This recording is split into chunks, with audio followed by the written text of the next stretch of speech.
Welcome to my YouTube channel HR educational hub मरমৰ ছাত্ৰ ছাত্ৰীসকল আজি আমি আলোচনা কৰিম তোমালোকৰ এছামিছৰ লেসন 16 প্ৰাচীন ভাৰতীয় শিক্ষা মৰমৰ ছাত্ৰ ছাত্ৰীসকল ইয়াৰ আগতে 1 ৰ পৰা 15 লৈ গুটেকেইটা চেপ্টাৰৰ এনসাৰ ডিসকাশন কৰা হৈছে যদি তোমালোকে ভিডিও চোৱা নাই তেতিয়াহলে প্লেলিষ্টত গৈ ভিডিও চাই লবা আজিৰ আমাৰ এই ভিডিওটোত আমি আলোচনা কৰিম এই চেপ্টাৰৰ পৰা হ'ব পৰা সকলো ধৰণৰ ভিতৰুৱা প্ৰশ্ন অনুশীলনীৰ প্ৰশ্ন আৰু যোৱা জীৱছৰ প্ৰশ্ন জমাৰ যিবোৰ আহি গৈছে ভিতৰৰ প্ৰশ্ন সেই প্ৰশ্নবোৰ আমি আলোচনা কৰিম মৰমৰ ছাত্ৰ ছাত্ৰীসকল তোমালোকৰ কাৰণে WhatsApp গ্ৰুপ বনোৱা হৈছে তোমালোকে WhatsApp গ্ৰুপত জয়েন হোৱা WhatsApp গ্ৰুপত তোমালোকে মেট্ৰিক পৰীক্ষাৰ লগত জড়িত সকলো ধৰণৰ ইনফৰমেশন সকলো ধৰণৰ ষ্টাডি মেটেৰিয়েল তোমালোকে পাই যাবা তোমালোকে WhatsApp গ্ৰুপত জয়েন হোৱা আৰম্ভ কৰিছো আজিৰ ভিডিওটো এতে চাও প্ৰথমতে আমি শব্দৰ অৰ্থ কেটা চাও তাৰ পিছত আমি অনুশীলনীৰ প্ৰশ্ন কেটা আলোচনা কৰিম তাৰ পিছত আমাৰ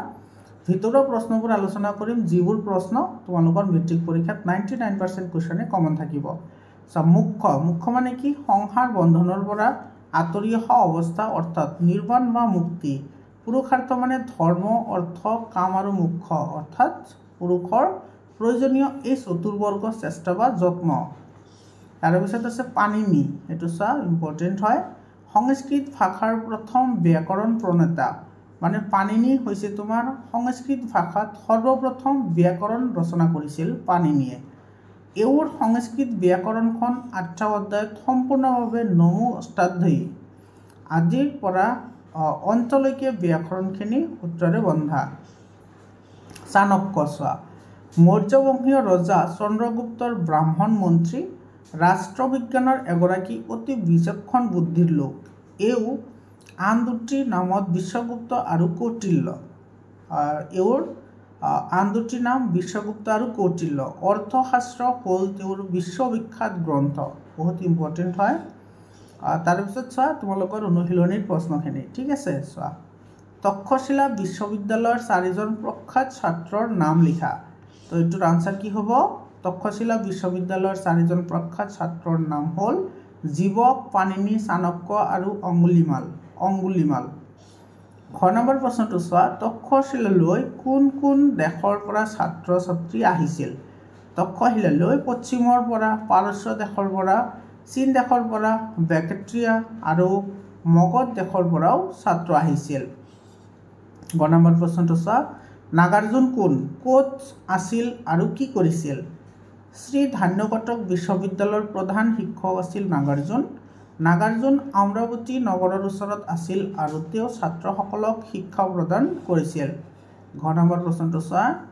নালন্দা বিশ্ববিদ্যালয়ত অধ্যয়ন কৰা কোনজন চীনা ছাত্ৰক কামৰূপ ৰাজ্যলৈ নিমন্ত্ৰণ কৰা হৈছিল নিমন্ত্ৰণ কৰা ৰজাজন কোন এটোৰ আনসাৰ হ'ব তো বহুত ইম্পৰ্টেন্ট কোৱেশ্চন হয় তোমালোকৰ মেট্ৰিকৰ কাৰণে প্ৰি বোৰ্ডৰ কাৰণেও নালন্দা বিশ্ববিদ্যালয়ত অধ্যয়ন কৰা এটো তোমাৰ ইয়ানচাং নামৰ চীনা ছাত্ৰক কামৰূপ ৰাজ্যলৈ নিমন্ত্ৰণ কৰা হৈছিল নিমন্ত্ৰণ কৰা ৰজাজনৰ নাম হ'ল ভাস্কৰ বৰ্মা 1 নম্বৰ প্ৰশ্নটো চোৱা উদান্তপুৰী বিশ্ববিদ্যালয়ৰ কি সম্পদ কোনে আৰু কেতিয়া ধ্বংস কৰিলে উদান্তপুৰী বিশ্ববিদ্যালয়ৰ বহুমূলীয়া পুথিভঁৰাল মুছলমান সকলে 1202 খ্ৰীষ্টাব্দত নষ্ট কৰিলে 6 নম্বৰ প্ৰশ্নটো চোৱা কোনখন বিশ্ববিদ্যালয় কাৰ দিনত কোনবিলাক পণ্ডিতৰ মিলন ক্ষেত্ৰ আছিল এটো উজ্জয়িনী বিশ্ববিদ্যালয় বিক্ৰমাদিত্যৰ দিনত ভাৰতবৰ্ষৰ সকলো পণ্ডিতৰ মিলন ক্ষেত্ৰ আছিল 3 নম্বৰ প্ৰশ্নটো চোৱা প্ৰাচীন ভাৰতৰ বিশ্ববিদ্যালয়বিলাকৰ চমু পৰিচয় দিয়া বহুত ইম্পৰ্টেন্ট হয় ইয়াতে তোমাৰ যিকেইটা বিশ্ববিদ্যালয় আছে সেই বিশ্ববিদ্যালয়ৰ ওপৰত কিন্তু চমু টুকাও লিখিবলৈ আহে ঠিক আছে প্ৰাচীন ভাৰতৰ মাত্ৰ 6টা বিশ্ববিদ্যালয় আছিল এই বিশ্ববিদ্যালয়সমূহ হ'ল তক্ষশিলা শ্ৰী ধান্যকটক নালন্দা উদান্তপুৰী দেৱবিহাৰ বা বিক্ৰমশিলা আৰু উজ্জয়িনী এই বিদ্যালয়সমূহৰ বিষয়ে কিছু বিশেষ কথা উল্লেখ কৰা হ'ল এটো চাই ইয়াতে যিকেইটা আছে সেইকেইটাৰ ওপৰত কিন্তু তোমালোকৰ চমুটুকাও লিখিবলৈ আহে 2 মাৰ্ক বা 3 মাৰ্কৰ কাৰণে প্ৰথমত চোৱা তক্ষশিলা বিশ্ববিদ্যালয়ৰ তলত কেইবাখনো চতুষ্পাঠী আছিল আৰু তাত 18বিধ শিক্ষা দিয়া হৈছিল এই বিদ্যালয়ত কিছু বিশেষ শিক্ষা যেনে ভাস্কৰ বিদ্যা চিত্ৰাংকন মূৰ্তিকটা আৰু আন মাতেৰে কৰা বিদ্যা শিক্ষা দিয়া হৈছিল এই তক্ষশিলা বিশ্ববিদ্যালয়ত পশ্চিমৰ পৰা পাৰস্য দেশৰ পৰা বেকেট্ৰিয়া আৰু মগধদেশ আৰু যেতিয়া ই হিন্দু বিশ্ববিদ্যালয়ৰ পৰা বুদ্ধ বিশ্ববিদ্যালয় হ'ল তেতিয়া চীন দেশৰ পৰাও ছাত্ৰসকল শিক্ষা লাভ কৰিবলৈ আহিছিল। তক্ষশিলা বিশ্ববিদ্যালয়ত অত্ৰেয় ঋষিয়ে আয়ুৰ্বেদ শিক্ষা দিছিল। এইখন বিশ্ববিদ্যালয়ৰ কেইজনমান প্ৰখ্যাত ছাত্ৰসকলৰ নাম হ'ল জীৱক, পাণিনি আৰু চাণক্য। তাৰপিছত চোৱা শ্ৰী ধান্যগোত্ৰক। শ্ৰী ধান্যগোত্ৰক বিশ্ববিদ্যালয়খন অমৰাৱতী নগৰৰ ওচৰত আছিল। এইখন বিশ্ববিদ্যালয়ৰ প্ৰধান শিক্ষক আছিল নাগাৰ্জুন। শ্ৰী ধান্যগোত্ৰক বিশ্ববিদ্যালয়খনত হিন্দু আৰু বৌদ্ধ দুয়োবিধ শিক্ষা দিয়া হৈছিল। তাৰপিছত চোৱা নালন্দা বিশ্ববিদ্যালয়। নালন্দা বিদ্যালয়ত বেদ, চিকিৎসা আৰু অংকশাস্ত্ৰৰ উপৰিও ইয়াত ব্যাকৰণ, তৰ্কশাস্ত্ৰ, চিকিৎসাশাস্ত্ৰ, দৰ্শনশাস্ত্ৰ আৰু আত্মবিজ্ঞানৰ শিক্ষা দিয়া হৈছিল। ইয়াত থকা পুথিভঁৰালটো ভাৰতবৰ্ষৰ আটাইতকৈ ডাঙৰ পুথিভঁৰাল আছিল, যিটো 9 তলীয়া আছিল আৰু ইয়াৰ নাম আছিল ৰত্নদধি। এইটো কিন্তু বহুত ইম্পৰ্টেণ্ট হয়, এই প্ৰশ্নটো কিন্তু শ্বৰ্ট মাৰ্কৰ কাৰণে আহে। উদান্তপুৰী চোৱা। উদান্তপুৰী বিশ্ববিদ্যালয় পাল ৰজাবিলাকৰ দিনৰ পৰা আছিল। এই বিদ্যালয় এটা বহুমূলীয়া পুথিভঁৰাল আছিল, যাক 1202 খ্ৰীষ্টাব্দত মুছলমানসকলে ধ্বংস কৰিছিল। তাৰপিছত বিক্ৰমশিলা চোৱা। বিক্ৰমশিলা বা দেৱবিহাৰ বিশ্ববিদ্যালয়ৰ তলত 6টা উচ্চ বিদ্যালয় আৰু 108টা অধ্যাপক আছিল। এই বিশ্ববিদ্যালয় 800 বছৰ পাছত নষ্ট হয়।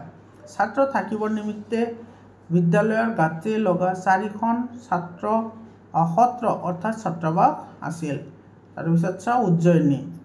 উজ্জয়িনী বিশ্ববিদ্যালয় আছিল তাত একালত অৰ্থাৎ বিক্ৰমাদিত্যৰ ৰাজত্বৰ সময়ত ভাৰতবৰ্ষৰ সকলো পণ্ডিত লোকসকলৰ মিলন ক্ষেত্ৰ। এই বিশ্ববিদ্যালয়ত বিশেষকৈ জ্যোতিষশাস্ত্ৰৰ শিক্ষা দিয়া হৈছিল। 4 নম্বৰ প্ৰশ্নটো চোৱা। আৰ্য শিক্ষাৰ কলাবিদ্যা কিমানটি? প্ৰাচীন ভাৰতৰ বিশ্ববিদ্যালয়সমূহত আৰ্য শিক্ষাৰ কলাবিদ্যা কোন কোন বিভাগত দিয়াৰ ব্যৱস্থা আছিল? এইটো আছিল আৰ্য শিক্ষাৰ কলাবিদ্যা 64টা। প্ৰাচীন ভাৰতৰ বিশ্ববিদ্যালয়সমূহত আৰ্য শিক্ষাৰ কলাবিদ্যা 11টা বিভাগত দিয়াৰ ব্যৱস্থা আছিল আৰু সেইবোৰ হ'ল সাহিত্য, গৃহপাল বিদ্যা, ৰন্ধনবিদ্যা, সাজসজ্জা আৰু পৰিচ্ছদ বিদ্যা, হাতেৰে কাম কৰা বিদ্যা, শিল্পবিদ্যা, বিজ্ঞান, সংগীত বিদ্যা, নাট্যবিদ্যা, শিষ্টাচাৰৰ বিদ্যা, শাৰীৰিক ব্যায়াম বিদ্যা। তাৰপিছত চোৱা চমুটোকা লিখা, বহুত ইম্পৰ্টেণ্ট হয়। তক্ষশিলা বিশ্ববিদ্যালয়। তক্ষশিলা বিশ্ববিদ্যালয়ৰ তলত কেইবাখনো চতুষ্পাঠী আছিল আৰু তাত 18বিধ শিক্ষা দিয়া হৈছিল। এই বিদ্যালয়ত কিছু বিশেষ শিক্ষা যেনে ভাস্কৰ বিদ্যা, চিত্ৰাংকন, মূৰ্তিকটা আৰু আন হাতেৰে কৰা বিদ্যা শিক্ষা দিয়া হৈছিল। এই তক্ষশিলা বিশ্ববিদ্যালয়ত পশ্চিমৰ পৰা পাৰস্য দেশৰ পৰা বেকেট্ৰিয়া আৰু মগধ দেশ আৰু যেতিয়া ই হিন্দু বিশ্ববিদ্যালয়ৰ পৰা বুদ্ধ বিশ্ববিদ্যালয় হ'ল তেতিয়া চীন দেশৰ পৰাও ছাত্ৰসকল শিক্ষা লাভ কৰিবলৈ আহিছিল। তক্ষশিলা বিশ্ববিদ্যালয়ত অত্ৰেয় ঋষিয়ে আয়ুৰ্বেদ শিক্ষা দিছিল। এইখন বিশ্ববিদ্যালয়ৰ কেইজনমান প্ৰখ্যাত ছাত্ৰসকলৰ নাম হ'ল জীৱক, পাণিনি আৰু চাণক্য। তাৰপিছত চোৱা বিক্ৰমশিলা বিশ্ববিদ্যালয়। বিক্ৰমশিলা বা দেৱবিহাৰ বিশ্ববিদ্যালয়ৰ তলত 6টা উচ্চ বিদ্যালয় আৰু 108টা অধ্যাপক আছিল। এই বিশ্ববিদ্যালয়ত 800 বছৰৰ পাছত নষ্ট হয়। ছাত্ৰ থাকিবৰ নিমিত্তে বিদ্যালয়ৰ গাতে লগা 4খন সত্ৰ অৰ্থাৎ ছাত্ৰাবাস আছিল। তাৰপিছত চোৱা নালন্দা বিশ্ববিদ্যালয়। নালন্দা বিশ্ববিদ্যালয়ত বেদ, চিকিৎসা আৰু অংকশাস্ত্ৰৰ উপৰিও ইয়াত ব্যাকৰণ, তৰ্কশাস্ত্ৰ, চিকিৎসাশাস্ত্ৰ, দৰ্শনশাস্ত্ৰ আৰু আধ্যাত্ম বিজ্ঞানৰ শিক্ষা দিয়া হৈছিল। ইয়াত থকা পুথিভঁৰালটো ভাৰতবৰ্ষৰ আটাইতকৈ ডাঙৰ পুথিভঁৰাল আছিল, যিটো 9 তলীয়া আছিল আৰু ইয়াৰ নাম আছিল ৰত্নদধি। 5 নম্বৰ প্ৰশ্নটো চোৱা। আজিকালিৰ শিক্ষাৰ লগত প্ৰাচীন কালৰ ভাৰতৰ শিক্ষাৰ মূল পাৰ্থক্যৰ কথা বহলাই আলোচনা কৰা। এইটোৰ আনচাৰ লিখিবা এনেধৰণে। প্ৰাচীন ভাৰতত শিক্ষা সুবন্দোবস্ত আছিল। বিভিন্ন বিষয়ৰ শিক্ষা গ্ৰহণৰ অৰ্থে ছাত্ৰৰ বাবে আছিল 6খনকৈ বিশ্ববিদ্যালয়। এই বিশ্ববিদ্যালয়সমূহত ভাৰততে নহয় সমগ্ৰ পৃথিৱীতে জনাজাত আছিল। নালন্দা, উদান্তপুৰী আদি বিশ্ববিদ্যালয়ত আজিৰ দৰে সুবৃহৎ পুথিভঁৰাল আছিল। প্ৰাচীন কালত গুৰুসকলৰ জ্ঞান আছিল গভীৰ। ছাত্ৰসকলক জ্ঞান দিবলৈ তেওঁলোক আছিল বদ্ধপৰিকৰ। শিক্ষাৰ উদ্দেশ্যে তেওঁলোকৰ বাবে কেৱল জ্ঞানদান আছিল। শিক্ষাদানৰ জৰিয়তে সুনাগৰিক গঢ়ি তোলাৰ সুন্দৰ সমাজ গঢ়াৰ কথা তেওঁলোকৰ মনত ৰাখিছিল। সেয়েহে শিক্ষকে পাৰিশ্ৰমিকৰ প্ৰতি বিশেষ গুৰুত্ব দিয়া নাছিল। আধুনিক শিক্ষা ব্যৱস্থা বহু সময়ত পাঠ্যক্ৰম কেন্দ্ৰিক হোৱা দেখা যায়। নিৰ্দিষ্ট সময়ত পাঠ্যক্ৰম শেষ কৰি ছাত্ৰ-ছাত্ৰীকে নম্বৰৰ প্ৰতি আকৰ্ষিত কৰা দেখা যায়। নৈতিক চৰিত্ৰ গঠন বা সুনাগৰিক গঢ় দিবলৈ আজিৰ শিক্ষা ব্যৱস্থাত সুযোগ কমেই থাকে। প্ৰাচীন ভাৰতৰ শিক্ষাৰ উদ্দেশ্য আছিল মানুহৰ সৎ বৃত্তিবোৰক গঢ় দি অসৎ বৃত্তিক নিপাত কৰা আৰু জীৱন যুদ্ধৰ বাবে ভালদৰে সাজু কৰা। পাঠটোৰ পৰা প্ৰাচীন আৰু আধুনিক শিক্ষাৰ এই মূল পাৰ্থক্য স্পষ্ট ৰূপত বুজি উঠিব পাৰি। তাৰ পিছৰ প্ৰশ্নটো চোৱা, এইটো 2 নম্বৰ কুৱেশ্যন। এইটো প্ৰাচীন ভাৰতীয় শিক্ষা পাঠ্যৰ কথাখিনি চমুকৈ লিখা। এইটোৰ আনচাৰ লিখিবা এনেধৰণে।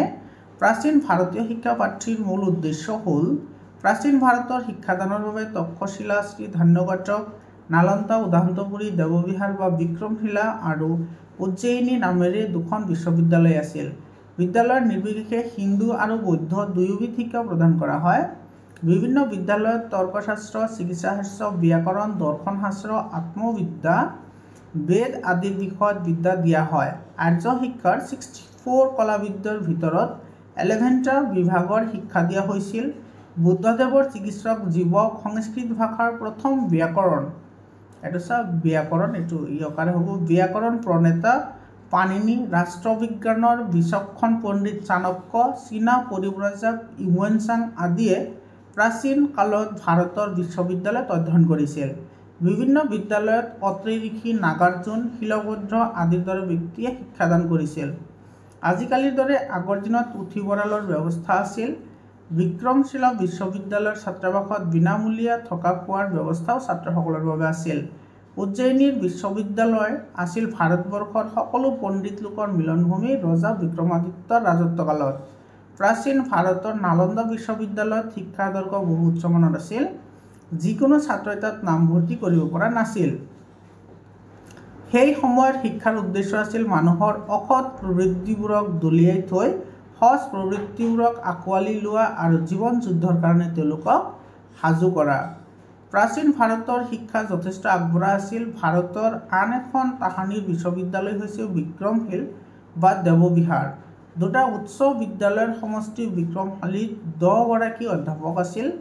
এই বিশ্ববিদ্যালয়ত আছিল 4খন ছাত্ৰাবাস, যাক সত্ৰ নামেৰে জনা গৈছিল আৰু তাত ছাত্ৰসকল থকা খোৱাও বিনামূলীয়া আছিল।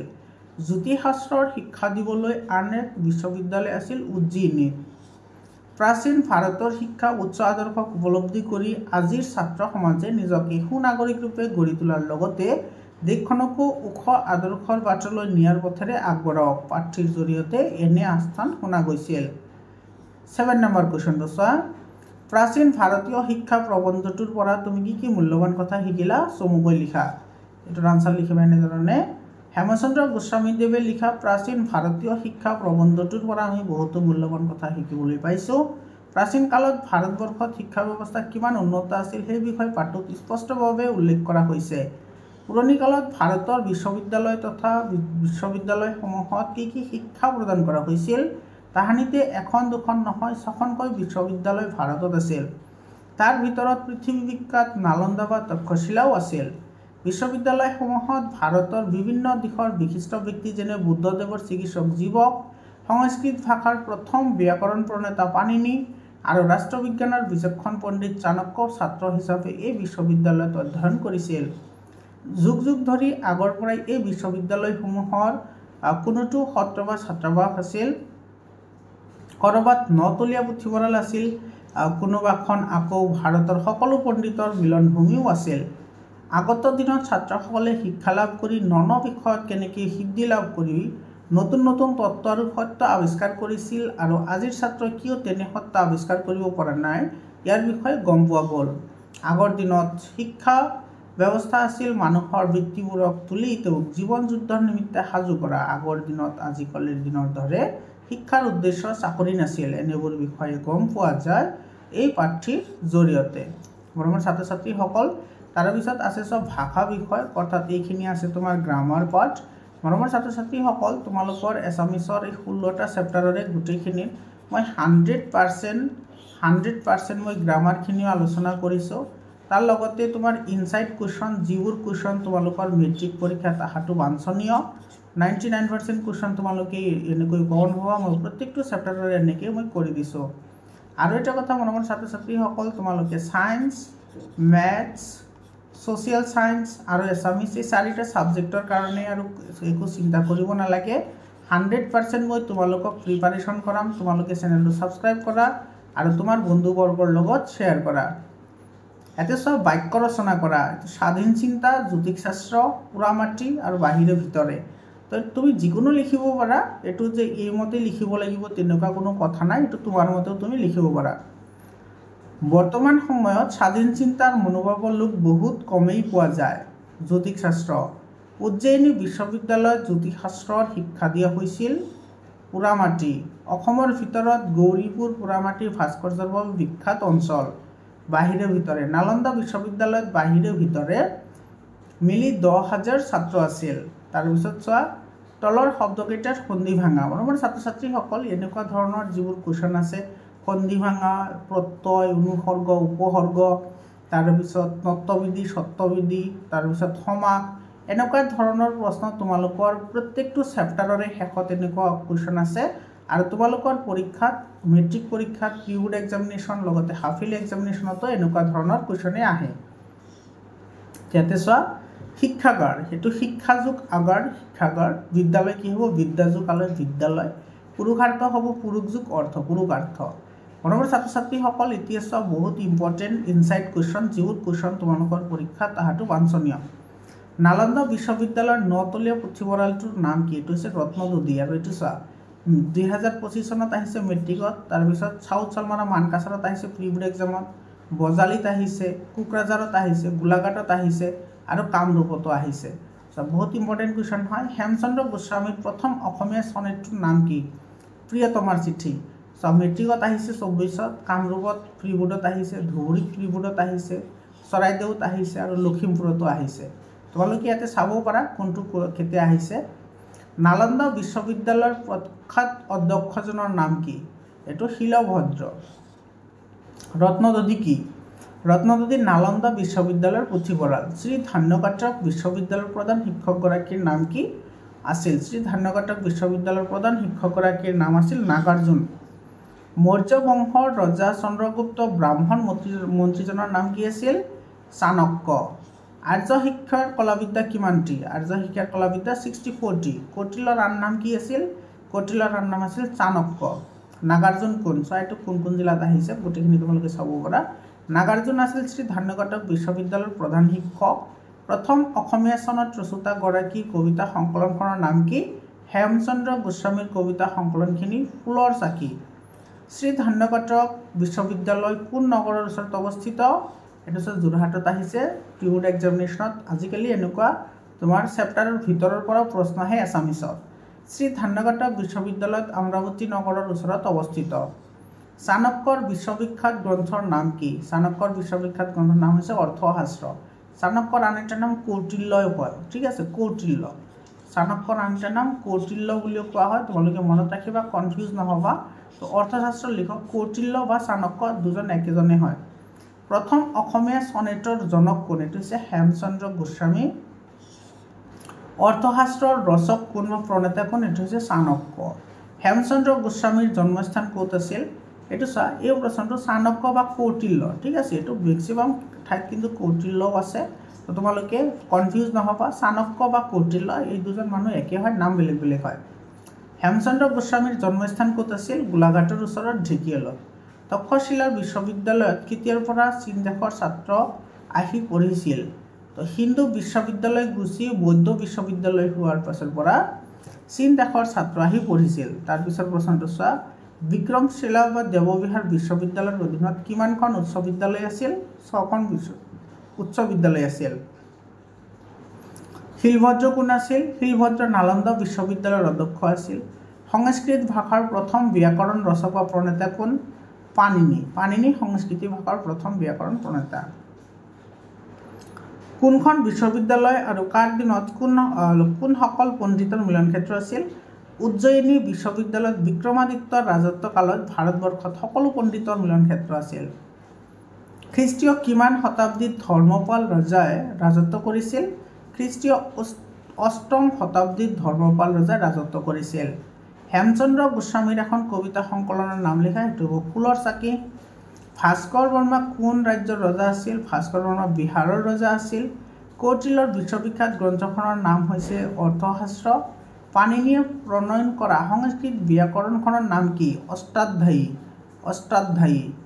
প্ৰথম অসমীয়া ছনেট কবিতা প্ৰিয়তমাৰ চিঠি কোনে লিখিছিল? হেমচন্দ্ৰ গোস্বামীয়ে। নালন্দা বিশ্ববিদ্যালয়ৰ উদাসীন পণ্ডিতজনৰ নাম কি আছিল? নালন্দা বিশ্ববিদ্যালয়ৰ উদাসীন পণ্ডিতজনৰ নাম আছিল শিলভদ্ৰ। উদান্তপুৰ বিশ্ববিদ্যালয়ৰ কি সম্পদ কোনে ধ্বংস কৰিছিল? উদান্তপুৰ বিশ্ববিদ্যালয়ৰ বহুমূলীয়া সম্পদ পুথিভঁৰালটো মুছলমানসকলে ধ্বংস কৰিছিল। কোন ৰজাৰ ৰাজত্বকালত উজ্জয়িনী ভাৰতৰ পণ্ডিতসকলৰ মিলন ক্ষেত্ৰ আছিল? এইটো বিক্ৰমাদিত্যৰ ৰাজত্বকালত। এইটো স্যাৰ নলবাৰী জিলাত প্ৰিবুড এক্সামিনেশ্যনত অলৰেডি আহিছে। নাগাৰ্জুন দেশ বিশ্ববিদ্যালয়ৰ প্ৰধান শিক্ষক আছিল। কোনটো আছিল? এইটো আছিল শ্ৰী ধান্যঘাটক বিশ্ববিদ্যালয়। আৰ্য শিক্ষাৰ মূল মন্ত্ৰ কি? এইটো স্যাৰ ধুবুৰী জিলাত আহিছে অলৰেডি 22ত প্ৰিবুড এক্সামিনেশ্যনত। এইটো হৈছে মোক্ষ লাভ হ'ব, ঠিক আছে। সংস্কৃত ভাষাৰ প্ৰথম ব্যাকৰণ প্ৰণেতা কোন হয়? পাণিনি হয়। তাৰপিছত চোৱা চাণক্যৰ আন এটা নাম কি? এইটো চোৱা চাণক্যৰ আন এটা নাম হৈছে কৌটিল্য। আৰ্য শিক্ষাৰ মূল মন্ত্ৰ কি? আৰ্য শিক্ষাৰ মূল মন্ত্ৰ মোক্ষ লাভ। নালন্দা বিশ্ববিদ্যালয়ত অধ্যয়ন কৰা কোনজন চীনা ছাত্ৰক কামৰূপ ৰাজ্যলৈ নিমন্ত্ৰণ কৰা হৈছিল? এইটো ইয়ানচাঙক নিমন্ত্ৰণ কৰা হৈছিল। এইটো হৈছে তোমাৰ ইয়ানচাঙক, হয়নে? ইয়ানচাঙক।